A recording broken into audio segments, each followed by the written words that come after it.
Army act में अगर civilians को लाना होता तो इसमें अलग से लिखा जाता। फौजी अदालतों में सिविलियन ट्रायल केस में वजारत दिफा के वकील ख्वाजा हारिस के जवाब में दलाइल मुकम्मल हो गए।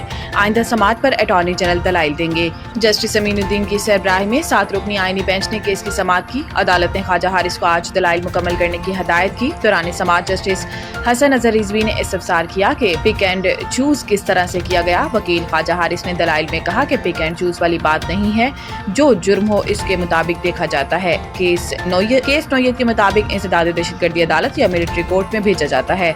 जस्टिस मुसरत हलाली ने रिमार्क्स दिए कि क्या सिविलियन इसके जुमरे में आते हैं। यहाँ पर बात सिर्फ फोर्सेस के मेंबर को डिसिप्लिन में रखने के लिए है। जहाँ पर क्लियर होगी ये सिर्फ मेंबर्स के लिए, वहाँ पर मजीद क्या होना है। जस्टिस हसन अजहर रिजवी ने कहा कि अगर कोई सिविलियन आर्मी इंस्टॉलेशंस पर हमला करता है तो इसका इससे क्या ताल्लुक है। जस्टिस नईम अख्तर अफगान ने रिमार्क्स दिए कि सिर्फ मेंबर्स के लिए है और अगर आर्मी एक्ट में सिविलियंस को लाना होता तो फिर इससे अलग से लिखा जाता। 1973 के आइन में बहुत सी चीजें पहले वाले 2 आइन की चीजें वैसे की वैसे आ गईं।